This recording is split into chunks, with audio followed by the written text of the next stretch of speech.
আরে বাবারে, আমি তো চিন্তায় মরে গেলাম। আমি কিভাবে হুজুর ঠিক করবো? এটা কি আমার দ্বারা সম্ভব? আমি কি আর ওইভাবে চিনি? একটা হুজুরের চিনি, তা উনি যে বক্তব্য দিছে তাতে তো মনে হয় পাবলিক প্লেজার আলোচনা করতে পারবো।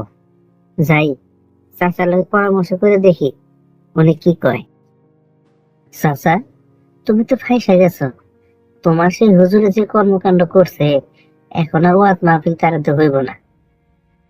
আমি জানি তুই এমন একটাই কথা বলবি আমার কাছে। আমি সব তথ্য জানি। এখন তুই কি শুনছস সেটা বল কি আগে। ব্যাপার? চাচাও জানে, আমিও জানি, কিন্তু বিষয়টা তো আগে জানলাম না আমি। চাচা, তুমি কিভাবে জানলে এসব খবর? আরে বেটা, তোর মুখ থেকে তো আমি সব বুঝে ফেলাইছি।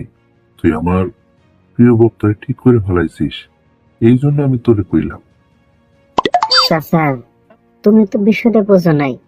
আমরা তো আমির হামজা হুজুরে আনতে চাইছিলাম, কিন্তু গত 2 দিন আগে এক মাহফিলে আলোচনা করতে গিয়ে ইন্ডিয়ার তেলেগু সিনেমার এক নায়িকার নাম হয়েছে রাশমিকা মান্দানা, তার রূপে বর্ণনা করছে। এই জন্য মানুষ তার প্রতি অনেক খেপা। ওরে বাবা, আজকালকার ছেলে মেয়ে তোরা আসলে সঠিক জিনিস তোরা বুঝবি না। আমি তো ওই আলোচনা কিছু অংশ শুনছি, সেখানে তো আরো অনেক কথাই কইছে। শুধু ওই ফিল্মের নায়িকার নাম নিছে বলে কি এত তোলপাড় হয়ে গেছে? বিষয়টা কি ভালো করে খেয়াল করছিস? সেই আলোচনার সাপেক্ষে আমাদের আরো 4 জন ইসলামিক নারীদের কথা বলা হয়েছে, সেটা তো ভাইরাল হইল না। চাচা, সব কথা সবখানে কইতে হয় না। কেন ওইখানে একজন ফিল্মের নায়িকার নাম নিয়ে তার প্রশংসা করতে হইব, বর্ণনা করতে হইব? ইসলামিক ইতিহাসে কি অনেক কিছুর অভাব পড়ছে? যাই না শুই না বই যায় মাহফিলের মধ্যে এসব আলোচনা করলে মানুষ তো ক্ষিপ্ত হব।